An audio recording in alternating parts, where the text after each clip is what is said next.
അഫേഷ്യപ്പിൻ്റെ ഇന്നത്തെ വീഡിയോയിൽ വിഷരഹിതമായ പച്ചക്കറികൾ നമ്മുടെ പറമ്പിൽ തന്നെ ഉണ്ടാക്കിയെടുക്കാം എന്നതിനെക്കുറിച്ചുള്ള മറ്റൊരു വീഡിയോ ആണ്. ഇന്ന് നമ്മൾ പരിചയപ്പെടുത്തുന്നത് പടവലത്തിൻ്റെ കൃഷിയാണ്. കഴിഞ്ഞ വീഡിയോയിൽ പാവലായിരുന്നു. ഉയർന്ന പ്രദേശത്തുള്ള നമ്മുടെ വീടിൻ്റെ പറമ്പിൽ തന്നെ കൃഷി ചെയ്തിരിക്കുകയാണ് പടവലം. ഇതിൻ്റെ വിത്ത് നമ്മുടെ കോന്നി ബ്ലോക്ക് ഓഫീസിൽ നിന്നും വ്യവസായ മേള നടന്ന സ്റ്റാളിൽ നിന്നൊക്കെ കിട്ടി. ഇത് പുഷ്പിച്ച് കായ്ച്ച് നമുക്ക് നല്ല വിളവ് തരാൻ റെഡിയായി നമ്മുടെ പടവലം ഒരുങ്ങി വരികയാണ്.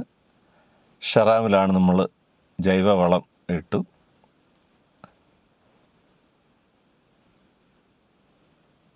നമുക്ക് ഒരു മിഥ്യാധാരണയുണ്ട്, ഇതൊക്കെ പറമ്പിൽ എങ്ങനെ വിളയിച്ചെടുക്കാൻ സാധിക്കുമോ, നദിയുടെ കരയിലും പാടത്തുമൊക്കെ മാത്രമല്ലേ പടവലം കൃഷി ചെയ്യാൻ സാധിക്കൂ എന്നൊക്കെ ഒരു മിഥ്യാധാരണയുണ്ട്.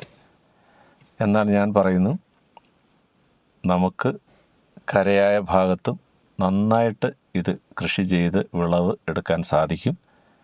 വിഷരഹിതമായി കീടനാശിനി പ്രയോഗങ്ങളൊന്നുമില്ലാതെ നല്ല ശുദ്ധമായ പച്ചക്കറികൾ പടവലവും പാവലും വെണ്ടയും വഴുതനയും വെള്ളരിയും മത്തനും പയറും എല്ലാം നമ്മുടെ ഭവനത്തിൽ നമ്മുടെ തൊടിയിൽ തന്നെ കൃഷി ചെയ്ത് അത് ഉപയോഗിക്കാൻ തക്കവണ്ണം എല്ലാവരും അതിനൊരു ഉത്സാഹം കാണിക്കണം.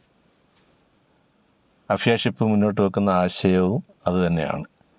പുതിയ തലമുറയെ ഈ കീടനാശിനികളൊക്കെ കഴിച്ച് വലിയ രോഗാവസ്ഥയിലേക്ക് എത്തുന്ന ആ പുതിയ തലമുറയും നമ്മളെയും ഒക്കെ രക്ഷിച്ചെടുക്കാൻ ഇങ്ങനെ സാധിക്കൂ.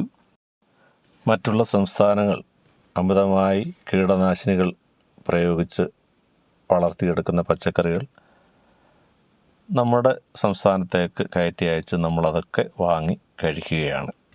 അതിൻ്റെ കാരണം ഇവിടെ മടിയന്മാരായ ആളുകളുണ്ടാകുമ്പോൾ അവർ തീർച്ചയായിട്ടും അത് നന്നായി മുതലെടുക്കുന്നുണ്ട്. അതുവഴി നമ്മൾ എല്ലാവരും ഈ തലമുറയും പുതിയ തലമുറയൊക്കെ രോഗത്തിൻ്റെ അടിമകളായി മാറുകയാണ്. അതിനാൽ നമ്മൾ ഒരു 2 സെൻറ്റ് സ്ഥലം മാത്രമേ ഉള്ളൂ എങ്കിൽ പോലും പച്ചക്കറി കൃഷി എല്ലാവരും ഒരു ശീലമാക്കണം.